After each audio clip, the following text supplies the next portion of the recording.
and provide. Okay, so we're back. Sadly, Seraphim was a no-show for this match against Richter for Kids, giving them the win tonight by default. But we here at Nexus Commentaries don't want to leave you with nothing.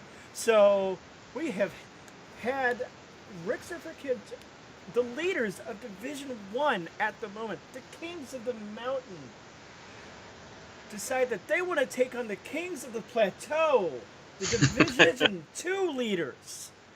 We've got You Face Braxis versus Ricks Are for Kids in a divisional leaders showdown. Now, to note, You Face Braxis does have an 11-20 match. They agreed to take this, we'll call it a scrim, on such incredibly short notice. So, but we're gonna try to get a minimum of 2 games in for you guys. So they're gonna sort everything out. And how do you feel about this? I'm excited. Yeah, it should be pretty cool to see 2 undefeated teams go up against one another. Obviously, you're going to have to give the edge to Rixer for Kids, but we casted You Face Braxis the other week, and they were no slouches themselves, so it's going to be very interesting to watch. And they were the team that just kind of, I don't want to say rolled Lion Speed, but they handled them pretty well. And Lion Speed is definitely no slouches. Yeah, no, you could tell. That's what when we watched that, we knew that Lion Speed was getting the beat down, but it was clear they were a very strong team, especially in the first game. They played it pretty close. You Face Braxis was just too much for them on the heels of some amazing Anubarak plays from Bruce. Yeah, Bruce's Anubarak was just absolutely mind-boggling good. Yeah. So this is going to be really exciting to watch this. Yeah, definitely. Should be a lot of fun. Just waiting to get things sorted out here. Then we'll hop into the draft. I don't know what maps they want to do, or maybe still Battlefield of Eternity. We'll find that out soon. Should be pretty cool, though. Definitely. Always fun to have an exhibition match. Yeah, always. Uh-oh. Uh-oh. Oh. They were expecting their next game to be at 9:20 PST.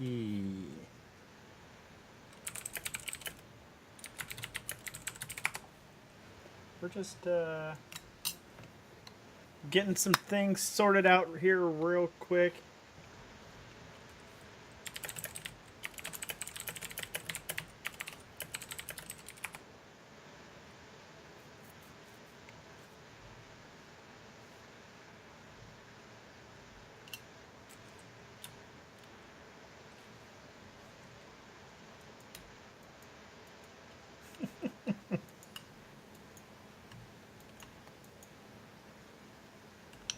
Just once again, we're just trying to get everything sorted out here real quick for this very exciting show match.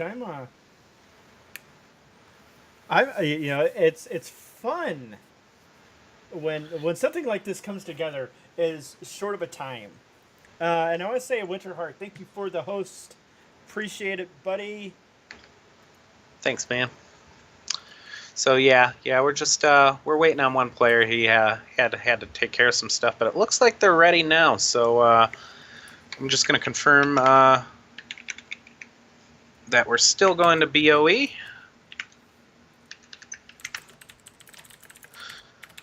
Oh yeah.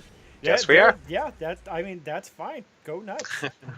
So we are getting into the game, and like we said, Ricks Are for Kids, an incredibly strong team to watch. I mean, bullying around the Golden Niches the other night is definitely no small feat. It was really hard to watch the Golden Niches, who are probably one of my favorite dorm teams just for their name alone. That and IUPUI, just because, hi, I'm a Hoosier. It was kind of hard to watch the Mishas get bullied like that. So yeah, I never got a chance to go and check that one out. So this will be my first first experience for Ricks Are for Kids, but I did get to see you face Braxis, and they look pretty strong too. Should be very interesting. Yeah. Both teams understand the meta very well, I assume, and will draft accordingly. Yeah. So, what do you think? As far as bans go, I still think you got to take out someone who can chunk the Immortal. Malthael's very dangerous. Yeah, Malthael, Vala, and we see you face Braxis hovering that Malthael band, and that's honestly a smart decision. I like that band. We've got probably we might see a Vala band or a Lunara band come out. I mean, Uther bands aren't uncommon either. It kind of frees up. It kind of forces your opponent into, okay, we're gonna give you one damage dealer, but in response, we're gonna take these other dealers because Ricks Are for Kids do have 2 picks, so that kind of opens up some possibilities for them. Yeah, and you don't want to give up the Malthael when you know you're not going to take him in your first pick because he's very tricky to deal with. He can teleport in and out of all those little nooks and crannies that are in Battlefield of Eternity, providing him some good opportunities for ganks and escapes. So, and it's just like you called the Uther band right there. Yeah. So I mean, this opens up for a potential. They could go Abathur, Greymane, Lunara, Abathur, Greymane, Lunara. They could. There's a multitude of things they could play this with, but you face Braxis smartly takes the Vala pick, and I can't really blame them from that. We see the Ariel come out, going for that healer, getting that straight out of the way, and they're probably going to pair that with maybe. Wow, I want to say a gold or Greymane. Maybe. I would probably expect to see Lunara here, though. She's in a really good place, and she fights Vala very well. They get the double support out of the way. I like that choice. Okay, yeah, nothing wrong with locking down the 2 supports. Double support's definitely a thing right now. Supports are doing a lot of damage these days. They're offering a lot of utility in their slows and stuns, obviously, with Detain and Strike and the weighted pustules, I believe. And don't forget the arm and that silence. Yeah, definitely. So tons of utility on the support side, and you just top it off with good healing between the 2. With the opening pick on Vala from Eface Braxis, probably looking for something to follow that up with. Maybe we'll see some Tassadar play tonight. It's entirely possible, but we see the Bruce Anubrak come out to play along with the Malfurion on the side. And Malfurion, I like this pick. He's got the roots. He's got the Twilight Dream. If they pair this with another healer, I fully expect to see this Malfurion go full Moonfire build. Because that does an incredible amount of damage. And there's a Tassadar ban coming from Ricks Are for Kids, smartly saying you're not going to be allowed to pull any shenanigans on us with Malfurion and Tassadar and Vala. You face Braxis might not be thinking that way though. Malfurion can still solo heal. Definitely. So they might elect to go with a double tank route or maybe pair a mage in there somehow. We'll have to see what their plan is. Right now, when they're thinking about their bans, though, I assume they're going to want to choke out a tank right here. Probably a really good one. So I'd say Arthas is good here. Unless you fear a certain damage dealer. Or Garrosh, very strong. We've seen him dominate one game tonight with his drags and tosses. He is so good in the early game and can give you such a good lead. So. Yeah, and like you said, for all those reasons, we see that Garrosh get kicked out of the game. He's got to sit on the sidelines. Yep, no tosses for you, buddy. So where do you think Ricks Are for Kids heads at? Oh, they're not going to let us think. You get Cho'Gall right now. Oh, no. Cho'Gall is good. This isn't the days of yore when Cho'Gall was the joke pick or the throwaway pick. He is a legitimate threat in a lot of ways, especially paired with double support. They need to counter him hard here. I want to see a Stitches pick. I want to see the Cocoon web wrap. It's my dream. Tell me that doesn't work as a counter. I I don't think it's consistent enough. I think you need something to endure. I think you got to go Johanna here. You go double tank. You give him you get the blind. You can prevent Cho'Gall from battering mana over to Ariel. They still have the Stukov for double support, but it severely cuts Cho'Gall's legs out from under him when you can blind him, and especially if they pair him with another damage dealer, which is likely. They need another way to shut him up, because if he's stunned or silenced, he can't do anything. We see the Leoric and the Greymane come out, and I like that idea. They're gonna use the HP max HP percentage of Drain Hope to, and the Alaric coming out at the end. Alaric. Yeah, that feels like a backbreaking God. pick. They don't have a real good answer for Alaric.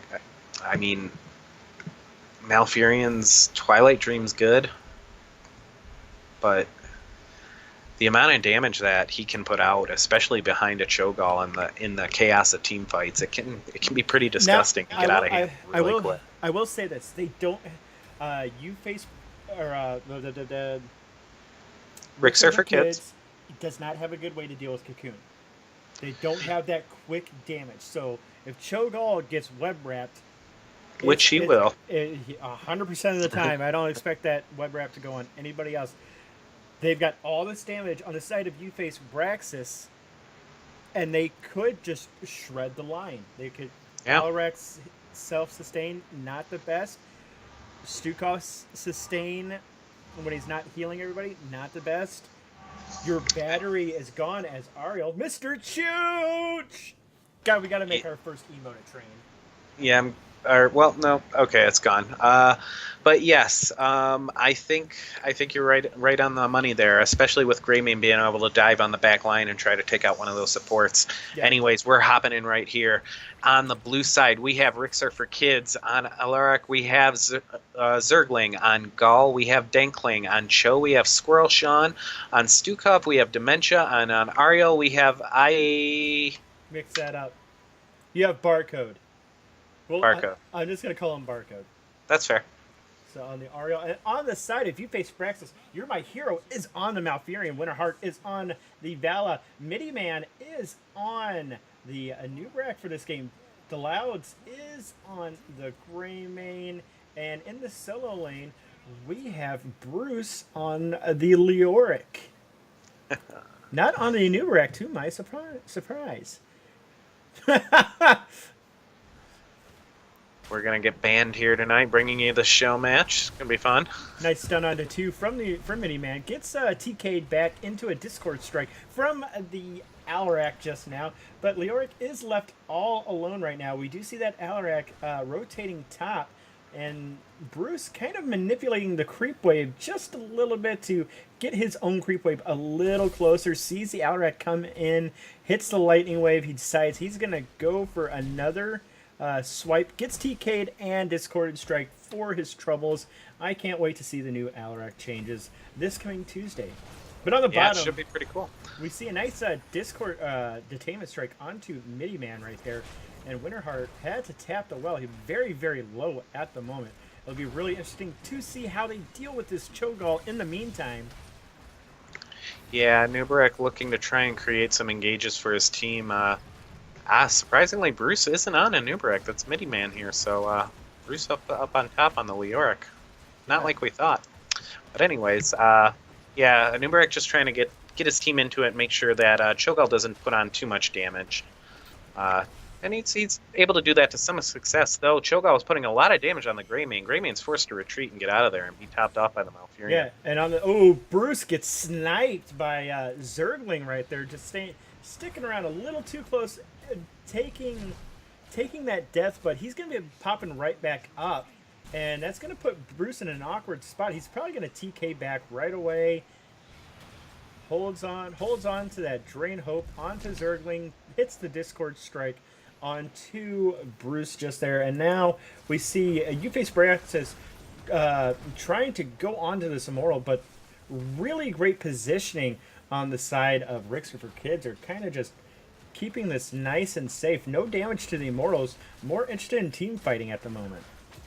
Greymane sneaking in. He's the one of the few heroes who can self take out a immortal by himself, especially the early ones, no problem. So we're gonna look for Rixer for Kids to respond. Yeah, he's That's going correct. on to that Ariel real quick, and Ariel's having a little bit of trouble.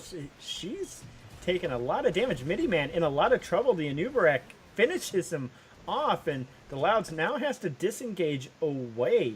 But he did get about 20% of that HP off the Immortal just now, but this also, with that death on the Anubarak, this leaves Rixer for Kids free to just put a whole bunch of damage onto this Immortal.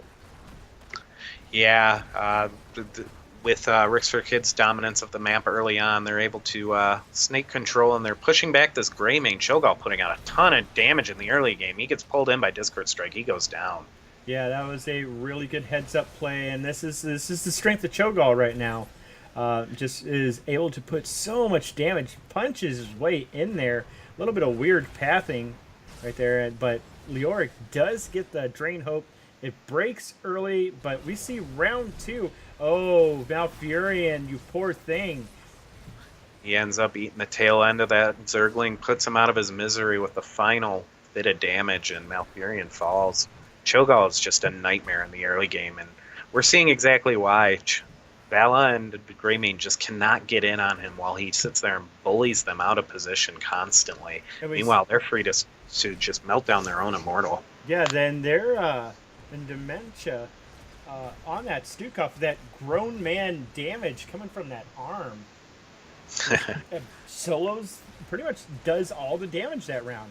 We see the response from Uface Braxis just push that lane out as hard as possible. They are going to miss all this creep wave experience at the bottom. I would almost want to see at least one stay in the bottom, and they are. Bruce is headed to the bottom. And let's take a look at the talents real quick. On the side of Uface Braxis, we see the traditional Malfurion build, the meta picks from the Leoric. So the name of the game here for Uface Braxis is to survive, and trust me, they know it. They need to get to 10 here to have a chance. They need that web wrap, so they're just trying to limit the damage they're taking early on. It's not going super well right now because it looks like they're definitely going to lose this fort as Cho'Gall dives in and starts putting a ton of damage on Vala. She eats the Shadow Orb and goes down. Yeah, Cho'Gall's damage is just so just insane at all levels of the game. It's so hard to deal with, and it's free damage. It's not like he costs mana or anything. And this is just great heads up from Dementia right here.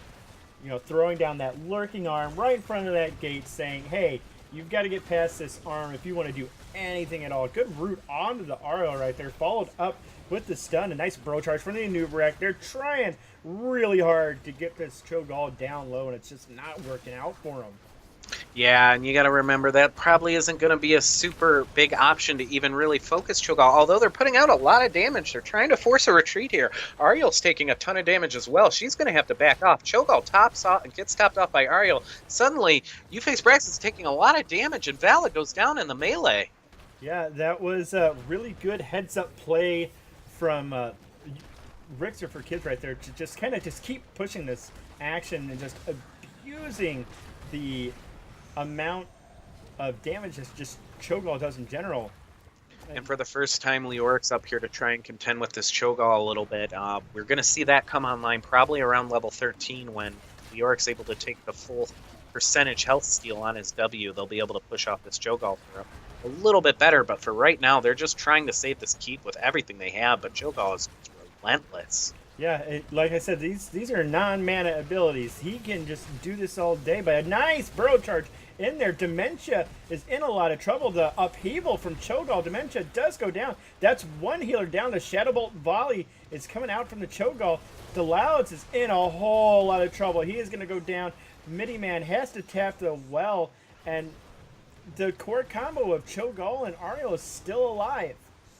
Yeah, they're still feeding each other, letting each other constantly use their abilities, and he's just going to probably not leave until he takes this keep, or they are able to force him off. Yeah, but we do see Winterheart coming in now, so this might be the chance they need. Ooh, nice Hungering Arrow onto the Cho'Gall right there.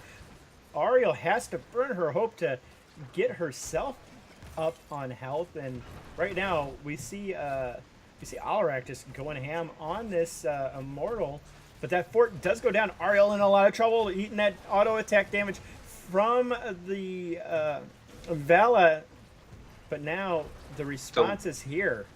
Louds was able to get in and take out the Ariel, though, so the Cho'Gall's very vulnerable. Though they don't have 10s yet, so they're not really looking to fight. Malfurion taking a ton of damage from Shadow Bolt Volley, and he ends up going down. Louds is able to escape on the heels of Midi-Man's disengage. Yeah, that was just, I mean, they did well. Face Braxis did well for being down heroics. Yeah, they did the best they could, and that came off of that heads-up Greymane play. Vala goes down. Yeah, I didn't even see that. Was that Cho'Gall? No, that was Alarak. But to her credit, she got a lot of damage on the Immortal by herself. So the build that she went, the Hungry Arrow build, came in, and now they have tens. We see Rain of Vengeance. See that cocoon, that cursed bullet. Now's the time for them to fight while there's uneven talent tiers. Yeah, but they're waiting on the cooldowns on a couple of their heroics. They already burnt the Entomb and the Cursed Bullet, so they're looking to top off and reset and get ready to defend. Yeah, this next one is going to be really this next team fight is going to be really interesting because Rixer for Kids aren't going to be level 13 just yet. It'll be close, but they are deciding that they just want Bruce. Bruce has walked his way out, and Midi-Man dove in. Maybe not the best thing, but he was able to get the cocoon on Cho'Gall, and now they're chasing down Ariel. Cho'Gall's on the back line though, and he's gonna just melt Bruce. Bruce is taking a ton of damage. He gets hit by upheaval, as does Greymane. Greymane starts taking a lot of damage. The Shadow Bolt Volley comes out, just putting a ton of damage on Malfurion. Vala goes down in the skirmish back there, and there goes Malfurion. That's going to be a 4-for-1 trade in favor of Rixer for Kids, and Midi-Man is fleeing for his life. Beats him a little bit with the burrow charge, and he still has the spines to get out, but man, this does not look good for you face Braxis. Luckily they're at a low enough level at this point where their death timers aren't the longest, but we have a pause. Winterheart, it looks like Bruce is having some issues. Alrighty. So again, thank you everyone for joining us tonight. I know this is not Rick's or for Kids versus Seraphim. Seraphim was sadly a no-show, and Rixer for Kids decided to call it after 10 minutes. And instead, we decided to bring this game of the two Division 1 leaders, or the Division 2 leader and the Division 1 leader together for a show match just to keep the hype train rolling. Yeah, shout out to Squirrel Sean on Rixer for Kids for being able to put this together. He was able to find someone from eFace Braxis and organize this, so we were really grateful to be able to cast it. Yeah, definitely. Right now, just some friendly chit-chat among the teams. Apparently, Bruce saw the bat signal, had to go off real quick. Yeah. So we are getting right back into it. Yeah. And this is still a very healthy Immortal, and this is a very big problem for you face Braxis. That was a great Discord strike from the TK opportunity. Yeah, you could just see Malfurion's health fall the second he got touched by that.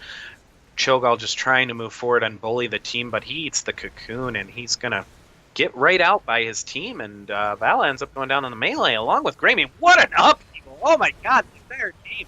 Shadow Bolt Volley goes out. Bruce and... Ooh, Good lord, and that's gonna be game one. We'll have a game 2 coming up here real soon. I was shockingly ill prepared to call the end of that game off of a pause.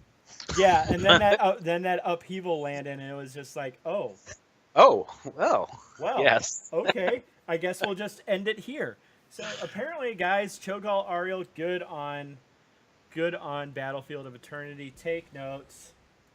Apparently, I just need to revise my opinion that Cho'Gall shouldn't be picked on big maps. No, it's less of a problem these days because Cho'Gall's just really strong behind Ariel.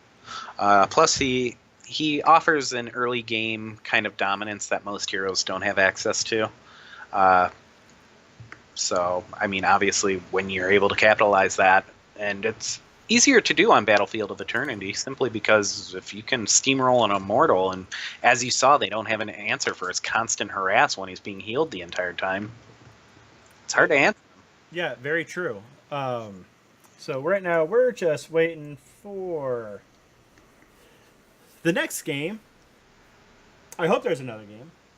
I Yeah, assumed it was pretty- I assumed it was a best of three, but You just kept saying 2 games are best of 3, but you face Braxis might not want to go into a series after a tough series with Rick Star for Kids if they're approaching it that way. On the other side, you just faced a Division One leader. How hard is your next team going to be? That's fair too. So Some warm up. yeah, incredible warm up if you ask me. Yep. Every team handles things different. Well, I'm hoping we get a game 2. I don't want to suggest that. I'm just saying you face Braxis is kind of in the driver's seat here. And we do have another game coming up. Woo! Yeah, on Braxis Holdout. That's where you face Braxis looked the strongest last week when they were playing against Lion Speed. Absolutely. They really steamrolled him there. Yeah, that was a very, very convincing win from them right there. So we've got, let me get this score updated. Rick's Are for Kids 1.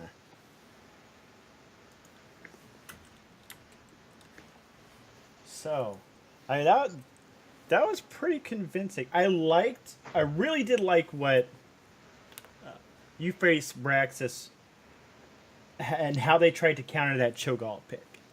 Yeah. I don't know what you could have really done there. I think Garrosh might have helped a little bit, just for trying to displace one of the squishier targets and maybe forcing Cho'Gall to back off.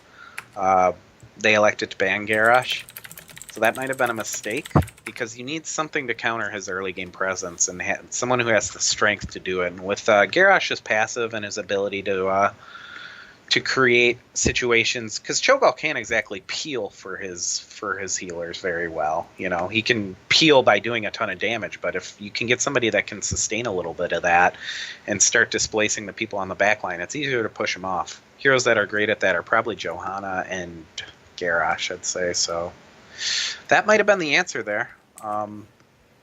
But it's one of those things where you just don't know for sure because you feel like you might be able to stabilize enough and get to that level 10. And we're just going straight in, no hesitation. We are getting into game 2, maybe a game 3 if you face Braxis can pull out a win, or maybe they'll just give us a game 3 anyways. Just give us a straight 3. But we're on we're on the namesake of you face Braxis. Braxis Holdout.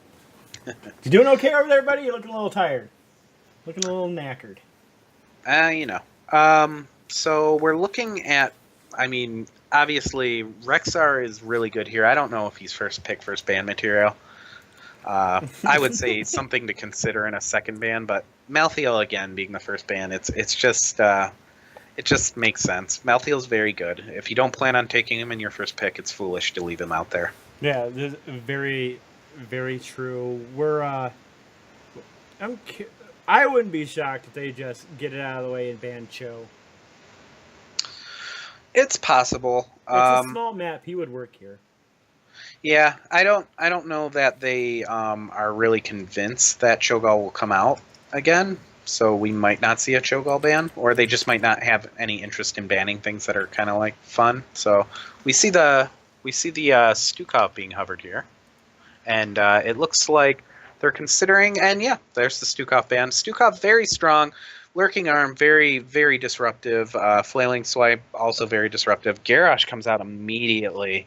Garrosh just so strong in the early game. Great hero pickup. Look for Rixer for Kids to really try to push something out in the early game by selecting Garrosh. It's his strength. Right now, you face Braxis probably trying to consider what they might want to do when they approach Garrosh. I still think that Anubarak is a good pick. He's been a kind of a linchpin for their team in all the games we've casted for them, so I assume Anubarek's definitely in the mix. I don't know if he'll come out in the next 2 picks or not, but definitely an option here. No, it definitely is, and I really like the idea of Anubarak here because he's highly mobile on this map because Burrow Charge does go over walls or goes through walls and stuff like that, and it can be really helpful to potentially like sneak out a beacon from somebody. And we see the Gul'dan follow up, and Gul'dan's incredible here. Yeah, Anubarak Gul'dan, just really strong picks. Doesn't show what you're going to do. You're just saying, hey, I'm picking 2 heroes who are great on this map. You deal with that now. And they respond with a Rhaegar pick. Rixer for Kids so far known for picking very quickly, so I'm almost hesitant to try to guess what they might be drafting because I can't even finish a sentence and they already got their picks done. Yeah, I mean that was really quick picks, and though I will have to note, Gul'dan will have to be mindful of that Garrosh at all times. Because if I'm looking for a snipe on Gul'dan, I'm waiting until he uses Drain Life. And that's pretty much a free Warbringer right there. And then a toss. And then so that's probably a good answer then, too, to not give them easy targets to take out. With taking Rhaegar and Kel'Thas, you can play pretty far away from the Garrosh and not have to worry about Gul'dan having an easy target to drain life. This is very true. And we see the Genji ban come out. Genji's he's good. He's very disruptive. He can decimate your backline. So if you plan on going with someone squishy besides Gul'dan, Greymane's probably a great ban there. And then the Ariel ban comes out. Now they still have access to a Uther. Yeah, and I think he's probably the pick here with Stukov off the table. You want to lock down your support now. Malfurion didn't seem to do enough healing for them last game in the early game, but that was against Cho'Gall, so Malfurion's still a viable option here as well. Well, Uther does have sick wave clear now with that Holy Fire at 4. It's true. It is one of my favorite things. Okay. I like Morales here. You have the... I completely agree with you. Everybody knows who knows me, who watches the Heroes Power Hour on Tuesday nights at BlizzPro at twitch.tv/BlizzPro. Shameless plug. That I love the Gul'dan Morales combo. It's essentially free healing for It's free mana for Gul'dan, essentially. Yeah. So we see the Illidan come out. Is this going to be a Bloodlust comp?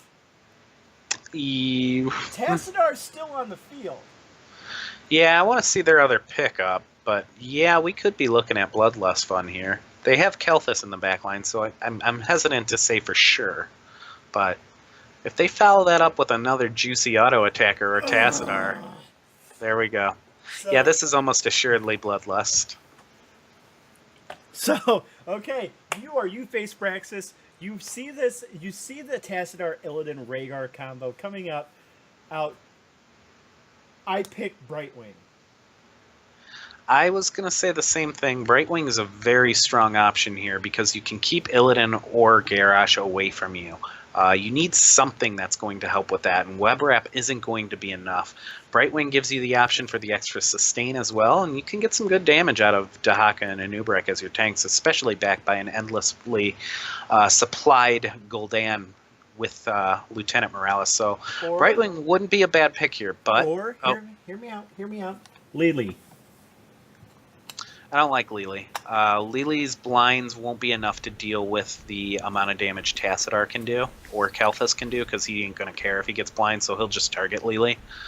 Lily doesn't have anything to stun her out, but I was going to say taking somebody with a blind... Or we take Greymane. They take Greymane. So right there is your... If they do go Stim Drone over Medevac on this map, there is your Stim Drone target. Yeah, definitely. Picking up a viable target for Stim Drone might have just been their play right there. And It's not a bad one. A Stim Drone Greymane is very scary, especially if he's left unchecked on a hero. So, and I do need to turn the music up. I've realized the music is kind of soft on my end. So I apologize for that, everyone watching. Thank you all the new viewers that have showed up to this sudden show match between Division 1 and Division 2 leaders of Chair League. If you like what we're doing, please hit that follow button with your forehead. That's the only way to hit the follow button. It's true. I prefer to hit things with my fingers when I'm using a computer, but Willie's very adamant about the whole forehead thing. Yeah, headbutt it. Show them what's up. Yep. So... We assume no liability, by the way. yeah, you hurt yourself. That's on you. Anyways, jumping into this game, on the blue side, we have Rixer for Kids playing Illidan. We have Zergling.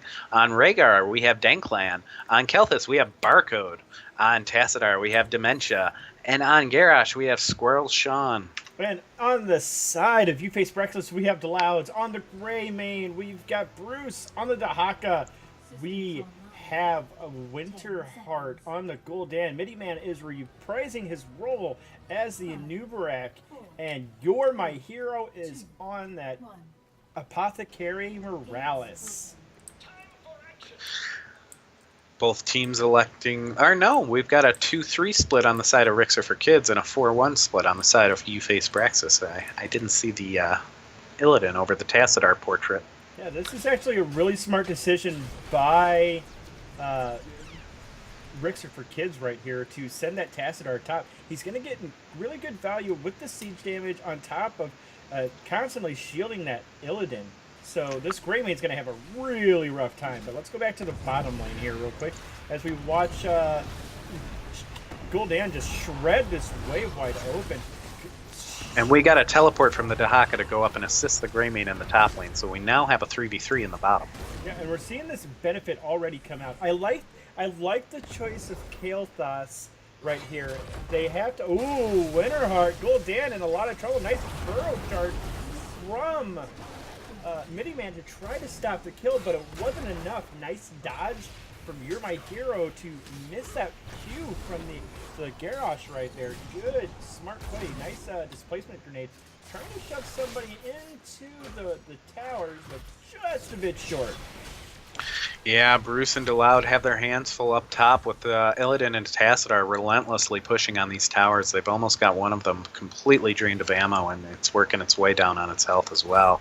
Yeah, and you can see the benefit that this Garrosh pick is already getting.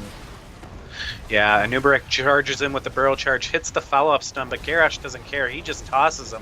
We see Kael'thas throwing down the flames and the flame strikes, but nobody's really taking too much damage with that Morales around, so they're going to back off and top off the well and get ready for these beacons. Yeah, now back to my point about Kael'thas. It's a smart pick because you kind of have to stay a little close to Morales, and that just happens to be enough distance where a living bomb explosion will spread to you. Delouds and Bruce both almost going down to the Illidan in top lane. They're taking a ton of damage. Delouds is going to be forced to back to base while Bruce is left to deal with this never-ending siege from Tassadar and Illidan. Meanwhile, we got a giant fight on the beacon in the bottom lane. Everybody trading back and forth, but it looks like Morales is keeping them so topped off that they can't make any headway. The beacon seems firmly in the control of You Face Braxis right now in the bottom. Yeah, but this Morales and Gul'dan is just getting so much value right now. They're actually able to control the... Ooh, nice Fel Flame coming from the Gul'dan right there. And he's just able to just clean this wave up so quickly. But they're not answering the top push right now, and Rixer for Kids is slowly building an experience lead and forcing Greymane off. They're not really electing to leave this alone with just... Oh, but Bruce sneaks in, and he's trying to steal the beacon, and he's going to get it. So they're going to have a short amount of time where they get some beacon channel. Though at the bottom lane, it looks like they lost an engage down there, and Squirrel Sean has taken over the beacon. Yeah, Barco taking a ton of damage. He gets stunned and goes down. Yeah, that was really, really good capitalization right there from You Face Braxis. You Face Braxis going in again. Dahaka does die top, but Squirrel Shine having a bit of trouble staying alive. Rhaegar does go down. And Squirrelshawn's the only one left alive at this point. If I were you face Braxis, I would capitalize on this as much as possible. I would play just a little bit more aggressive with this Gul'dan, throw out some more corruption, but he does have Pursuit of Flame already done. Yeah, you need to either push a lane or go help top because you're losing top by every second. Illidan's taking a lot of damage though. He's very, very, very much extended. But Tassidar's able to eon out of there, and looks like Illidan's going to mount up, and they're going to get out safely. But in the meantime, Winterheart having a bit of trouble. This fire's about to spread, but no. Oh, nice grenade. Rhaegar goes back in, and we're going to see Gul'dan maybe go for a ride. And everybody on the side of U-Face Braxis, except for Dahaka, is now south. DeLouds takes a ride. Kael'thas goes down, followed by the Greymane. More, just everyone going down. Squirrelshawn in a lot of trouble. It's a Fell Flame and some corruption stacks as a Dan clan has to drop that healing totem down. Both teams vying for position here, trading back and forth, but it looks like Tassadar and Illidan are just going to go right back to this top, and this time the fort's going to fall. That gives them a hefty lead right now, almost a full level lead. And that was probably one of their main objectives before this first phase finished up. Dan DeLouds going onto that Taskar just now. As Zergling goes hard onto that Greymane. Nice cocktail from the Greymane right there. But he is going to go down a little bit too much split focus on the side of E-Face Braxis. Yeah, Bruce was needed to be there to peel for him. Now Illidan's going to clean up with this Tassadar right behind him. Dahaka's a very resilient hero, but meanwhile in the bottom lane, Gul'dan goes down in an exchange between. And Dahaka's going to go down as well. Oh man, it looks like Braxis for Kids is really putting a stranglehold on this X. So back to the point about that, getting that top fort, it's their Zerg wave lane. So this is going to be a minimum front wall for Rixer for Kids. Yeah, especially being on the side that gets the 100%. You know how hard those giant waves are to deal with.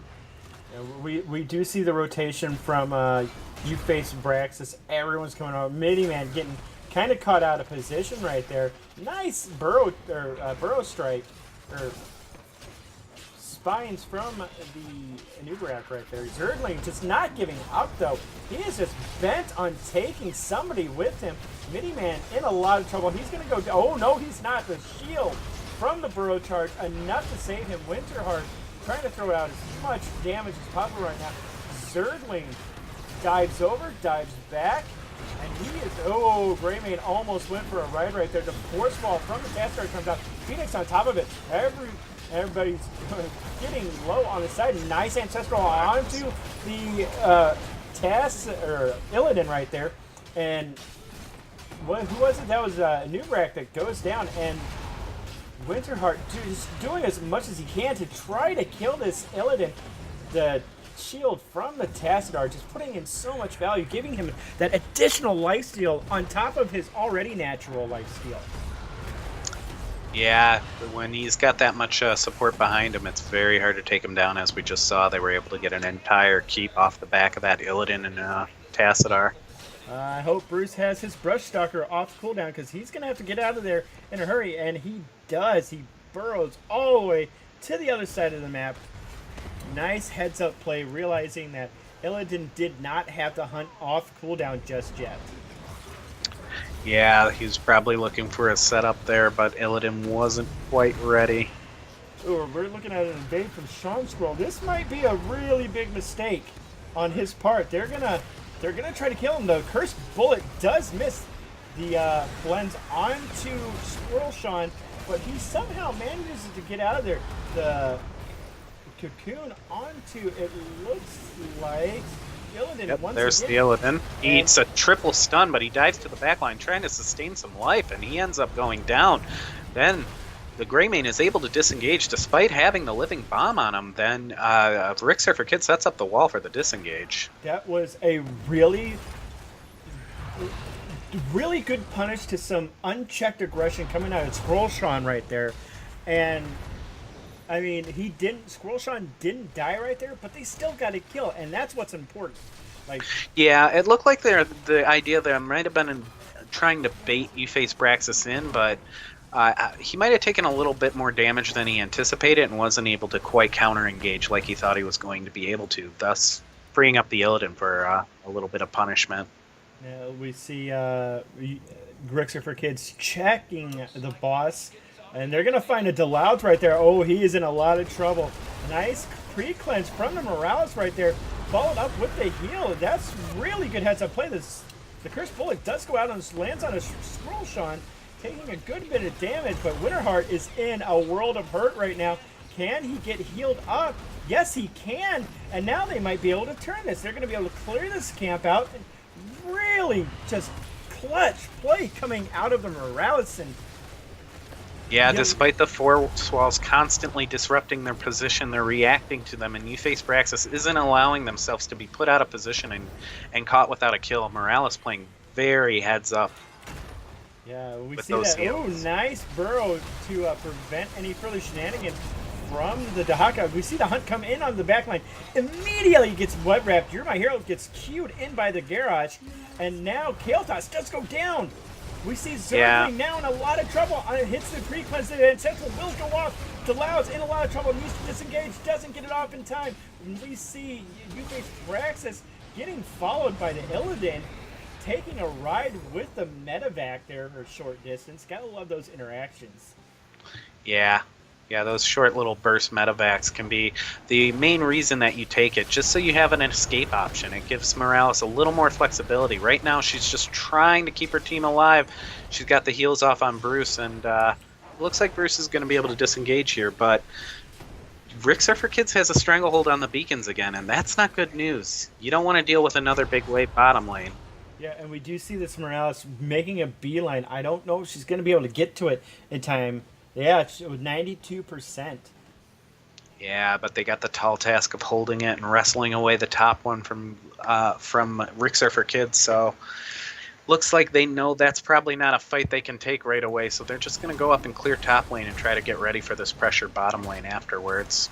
Yeah, and that's all they really can do. I mean, the 100-0 Zerg wave was pretty much a foregone conclusion. With this fort being missing, there was not a whole lot they could do to stop it.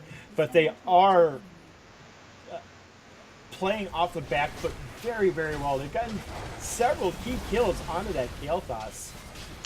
Yeah, they're doing the best they can, but it's just not working against this Illidan. The Illidan's able to jump in on the backline and take out their key sources of damage constantly, whether he's getting on the Gul'dan or the Greymane. They're both having a real rough time dealing with this Illidan.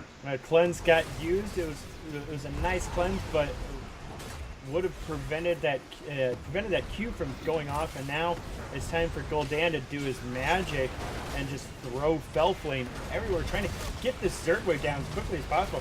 We hear the Cursed Bullet go off. Doesn't hit anything though. The grenade goes off, and we see Bruce get thrown back on the Dahaka. And we see the Phoenix go down as well. The Cocoon is getting taken out. Bruce with a whole lot of life from that adaptation. And this is slowly turning into a good fight. But that Morales is going to die. Oh, this is where things go south pretty quickly. They really rely on that Morales to be able to continue to punish, so they were fortunate enough to have already put enough damage on Rixar for Kids to force them to retreat, but I think maybe they smell blood, realizing that Morales is still down for another 16 seconds, and they might be able to get this keep. And that's a really risky proposition. Dan Klein, oh, the Hunt onto the Gul'dan right there. A whole bunch of damage is coming out. He's trying to stay alive. The Loud is also getting taunted. Sean Squirrel somehow survives after the Warlord's challenge, leaving Illidan to just do his thing. A wonderful shield from the Tassadar. Barely keeps Zergling alive right there. Just clutch play all around. At any point, one wrong move could have just ended in disaster for Rixar for Kids just there, but instead they get another keep. Yeah, and on both sides, we saw some very, very tactical gameplay in those fights. Both teams taking a lot of damage. When you see those really long, extended engages like that, especially when we're talking about heroes that can burst out damage like Gul'dan and Kel'Thas, it's impressive to watch them react to all that damage and be able to trade with each other for so long. Obviously, Rixer for Kids getting the better end of that, but impressive nonetheless. Yeah, You Face Braxis was definitely right on the cusp of something just huge right there in that team fight. Definitely, yeah. I mean, there were points where it looked like they were going to win, and I thought it was a mistake for Rixer Kids to back off initially, and they quickly went back to the fight, realizing they had some time without Morales and they could make something happen, and that's exactly what they did. Yeah, we're seeing what's probably going to be the last beacon phase of the game. If Rix, we see a hunt all the way up top onto Bruce. He needs to be careful. He gets licked by the Dahaka and is forced to kind of back off. A force wall from the Tassadar kind of dissuades any extra aggression on the side of You-Face and Braxis. Yeah. Go ahead. Oh no, they're just trying to delay so they can go and take control of these beacons and try to really just end this, because if they get a full beacon, and even at this point, this beacon's probably going to be enough to end. It looks like we're going to see a response with the medevac, though. They're all going to the bottom, so... And this is going to put them kind of out of position, but Squirrelshine is on the front. But we see Nubrak do get tossed back. Nice Horrify on to 3 right there. Squirrelshine taking a lot of damage, but Zergling is just going absolutely insane onto them. There's nothing they can do to stop this angry 10,000-year-old angry elf, and they're going to call it GG right there as they all fall, taking the beacon back, and they're going to move on to the core at this point. Pressure everywhere. Rixer for Kids, just such a dominant team. Everything they do is so coordinated. They come into every draft with a plan, and they execute it perfectly. Just bringing out the Illidan and the Tassadar at the end was the cherry on top to this early draft that they took of Rhaegar and Garrosh and Kel'Thas, and it just ended up working out so well for them. Yeah, definitely. So we're gonna see if they're gonna do a straight 3. No, they're definitely calling it. Yeah. So that was a fun little set. Definitely. You-Face Braxis probably feels pretty good about themselves because they were doing the best they could, and they at no point looked embarrassing against what looks like probably the most dominant team in Chair League I've seen in a long time. Definitely. You-Face Braxis was definitely no slouch in that game, to be perfectly honest. They were impressive against the leader, the undefeated leader in Division 1.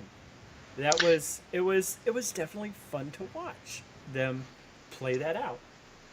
Yeah, this is how you get better too. This is why they scrim teams that are ahead of them, and it's just a good opportunity to learn what you can do against certain comps and how you react to things, and they're well on their way, that's for sure. I feel like You-Face Braxis was definitely... I think they got some valuable data for playing against high-level teams, because by no means was that a stomp. You-Face Braxis definitely was competitive in those games, because every once in a while, like, you try to learn something, but when you play a team that's too good, you don't learn anything. Yeah. You just learn you got just pile drive right. Into the right. It's... But yeah, it was a lot of fun. Good games to both of them. You got any extra thoughts on that game? No, I just think it was a good opportunity for You-Face Braxis, and I think they responded well. I don't really count the Cho'Gall game. I don't know why you would Cho'Gall in scrims. Seems rude, man. No, not really, but I think the Cho'Gall game, they were doing the best they could, and yeah, they lost early, but it was one of those things where if they had stabilized, they would have been able to extend that game and possibly win it, but they just weren't able to do it. And right there, it was the battle of the beacons and trying to deal with all that damage that that was coming out from Illidan was just felt impossible. He was all over their back line, and he was constantly getting these clutch shields from Dementia. It was insane. So Yeah, that Tassadar was just incredibly clutch, just perfect shields at the last second almost every time. yeah, for sure. So okay, so we're on a bit of an extended break at this point. We've got 52 minutes. yeah, about 52 minutes. This is gonna end it for Charlie for the night, Mr. Balrog Fan BP. Thank you so much for joining me tonight. We'll have DJ Tyrant coming in, Mr. Stay Tight himself. Any last words for the night, buddy? No, just well, yeah. Yeah. I say no, and then I start talking. No final words. I just want to say, yeah. No, thanks for having me on. I'm really appreciative of all the teams in Chair League that let us cast for them. We are grateful, and we appreciate everybody that comes and hangs out. DJ is an amazing caster, so you guys get that treat. Much better than me. You're going to love him. All right, we'll be on break. We're going to take a break for a little bit, so kick back, enjoy some music, and enjoy my little ticker thing. We're going to set this to 50 minutes, and we're going to kick it on right now. So we will see you guys here after a bit. Let me see. What do I want to give you? Yeah, let's go with this. We'll give you some of this.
We'll have DJ Tyrant coming in.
Y'all ready for this?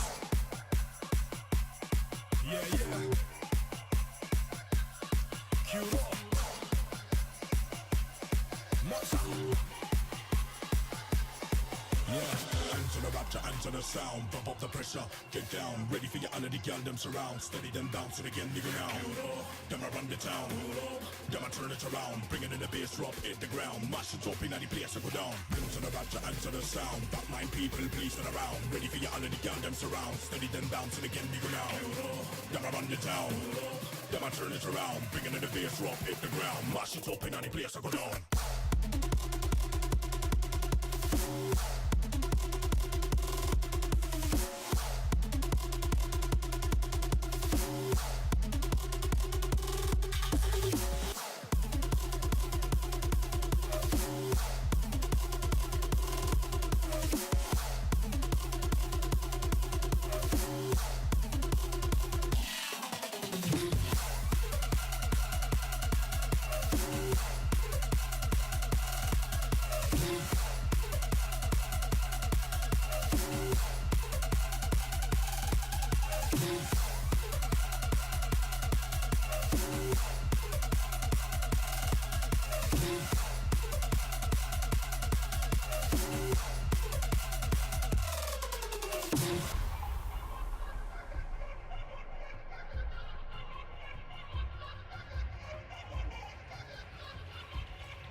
Answer the sound, bump up the pressure, get down. Ready for your honor, the girl them surround. Steady them down so they get nigga now.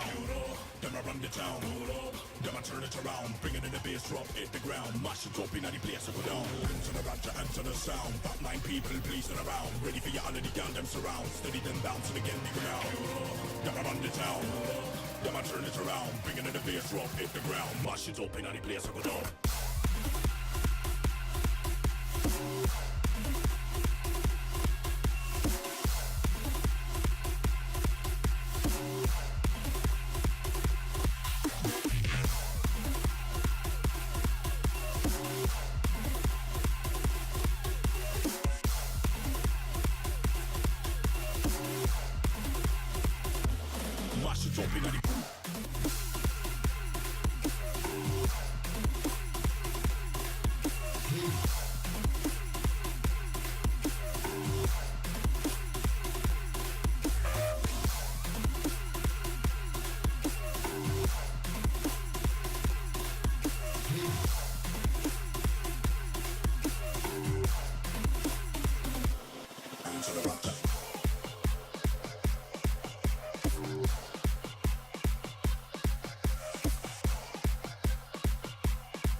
party all over the world. We leave no club tidy. Move that body, we like to party all over the world. We leave no club tidy. Move that body, we like to party all over the world. We leave no club tidy. Pick it in a second, we the best, no doubt. Yo, we only come to turn the party out. Move that body, we like to party all over the world. We leave no club tidy. Move that body, we like to party all over the world. We leave no club tidy. Move that body, we like to party all over the world. We leave no club tidy. Pick it in a second, we the best, no doubt. Yo, we only come to turn the party out.